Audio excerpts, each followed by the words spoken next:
কুরবানির পশু জবাইয়ের এই কুরবানিকে এক শ্রেণীর মানুষ নিরুৎসাহিত করছে এবং এই পশু জবাইয়ের মাধ্যমে কুরবানি করাটাকে মানবতা অথবা মানুষ প্রাণীর প্রতি সদয় আচরণের বিপরীত আখ্যায়িত করে আমাদের ইসলামের এই গুরুত্বপূর্ণ বিধানটাকে কলুষিত করার হীন ষড়যন্ত্রে লিপ্ত হয়েছে। এক শ্রেণীর মুসলিম নামধারী বুদ্ধিজীবীরা পর্যন্ত বিভিন্ন মিডিয়াতে এই কুরবানির পশু জবাই করাটার বিরোধিতা করছে। ভাইরা আমার, আমরা নিঃসন্দেহে বলতে চাই, মুসলমানদের জন্য কুরবানির টাকা, পশুর টাকা দান সৎকা করা বা অন্য কোনো মাধ্যমে ব্যয় করা, এগুলো আপনি ইচ্ছে করলে অন্য টাকা থেকে করেন, কিন্তু সামর্থ্যবান একজন সুস্থ বিবেকবান মুসলমানের জন্য কুরবানির দিনগুলোতে কুরবানির পশু জবাই করে কুরবানি করা আল্লাহ তাআলা ওয়াজিব করে দিয়েছেন। সূরা কাউসারের একটি আয়াত মহান রব্বে করিম ইরশাদ করেন, ফাসাল্লি লিরাব্বিকা ওয়ানহার, আপনি আপনার রবের সন্তুষ্টির জন্য সালাত আদায় করেন এবং কুরবানি করেন। সুতরাং সালাত যেমনি ভাবে আমরা আদায় করি আল্লাহর বিধান হিসাবে, ঠিক কুরবানি করাটাও আল্লাহ তাআলার বিধান। রাসূলুল্লাহ সাল্লাল্লাহু আলাইহি ওয়াসাল্লাম ইরশাদ করেছেন, গত কয়েক বছর আগে এই ধরনের কিছু ভাবুক মানুষের সাথে আমার একটা ডিবেট হয়েছিল। তাদের মূল কথা ছিল এই, কোরআন হাদিসে এমন কোথায় টেক্সট আছে যেই জায়গায় পশু জবাইয়ের কথা আল্লাহ তাআলা আল্লাহর রাসূল বলেছেন? আমি বললাম, আপনি কোরআন হাদিস পড়তে পারেন। মানুষকে তারা বিভিন্ন মাধ্যমে বুঝায়, অথচ কোরআনের জের জবর ছাড়া একটা টেক্সট হাদিসের পড়ার মতো ক্ষমতা নাই, কোরআনের একটা টেক্সট পড়ারও ক্ষমতা নাই।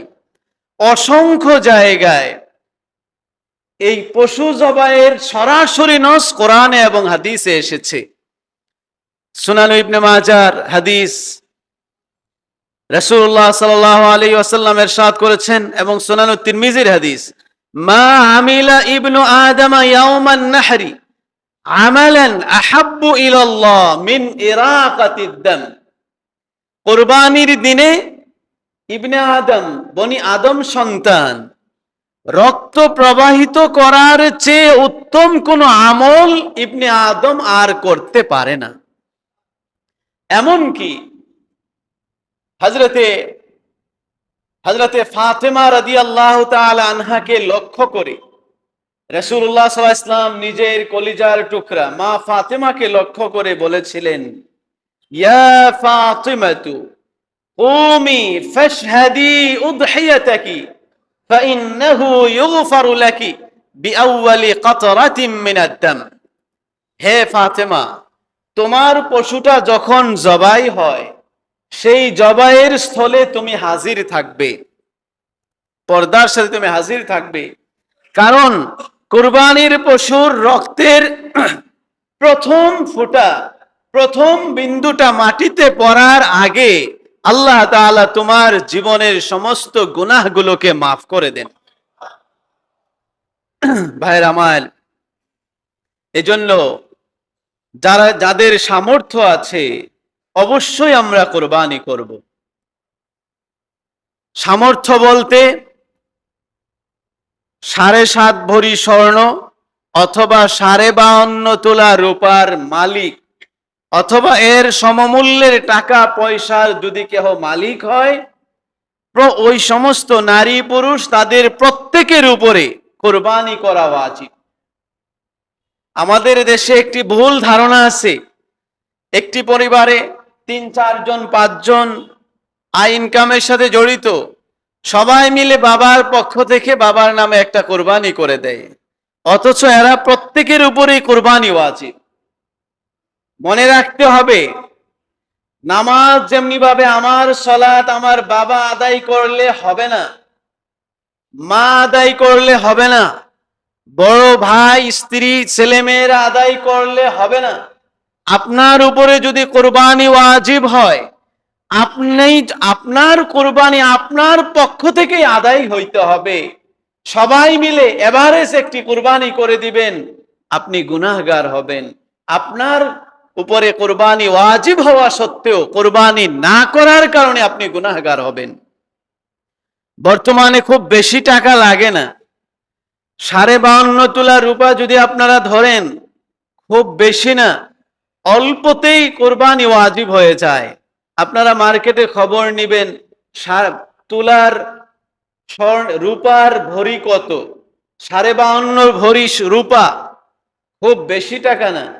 পুরাতন রূপা 800 থেকে 1000 টাকা ভরি। 1000 টাকাও যদি আপনারা ধরেন, তাহলে 52.5 তোলা মাত্র 52,050 টাকা।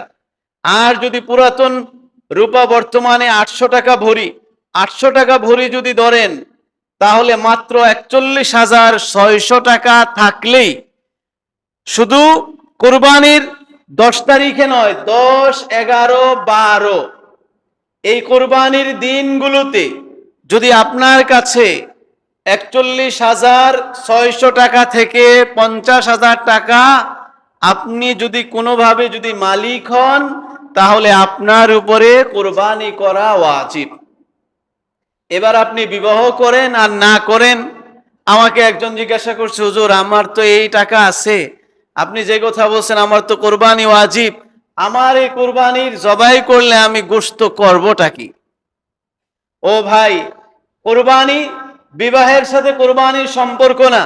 এখানে অনেক যুবকেরা আছেন যারা আয় ইনকামের সাথে জড়িত, যাদের আপনার কাছে যদি আপনি যদি মাত্র 40 থেকে 50,000 টাকা এর ভিতরে এই সমপরিমাণ টাকার মালিক হন, আপনার উপরে কোরবানি আদায় করা ওয়াজিব।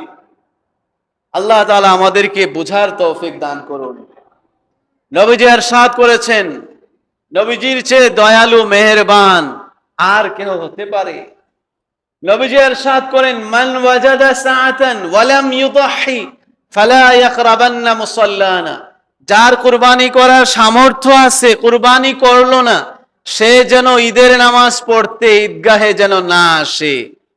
এই জন্য ভাইয়ের আমার, যাদের সামর্থ্য আছে আপনারা কোরবানি করবেন এবং প্রত্যেকেই চেষ্টা করবেন, আমরা সবাই চেষ্টা করব, আমার সাধ্যে যতটুকু আছে, আমার সাধ্যের সর্বোচ্চ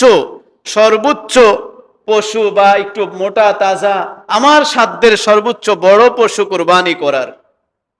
আল্লাহ তাআলা আমাদেরকে তৌফিক দান করুন। কোরআনে আল্লাহ তাআলা বলেন, ওয়ামান ইউআযযিম শাআইরাল্লাহ ফাইন্নাহা মিন তাকওয়াল কুলুব। আল্লাহর শাআইরকে যে সম্মান করে, আল্লাহ তাআলা তার অন্তরে তাকওয়া দান করেন। এই শাআইর দ্বারা উদ্দেশ্য, অন্যতম একটি উদ্দেশ্য হলো আল উদহিয়া। এই জন্য তাফসীর ইবনে আব্বাস রাদিয়াল্লাহু তাআলা আনহুতে এসেছে, আব্দুল্লাহ ইবনে আব্বাস বলেন, আল্লাহর শাআইরকে সম্মান করার এটাও একটি অংশ, কুরবানির পশুটাকে আমার সাধ্যের সর্বোচ্চ মোটা বড় পশু কুরবানি করা। আল্লাহ তাআলা আমাদেরকে তৌফিক দান করুন।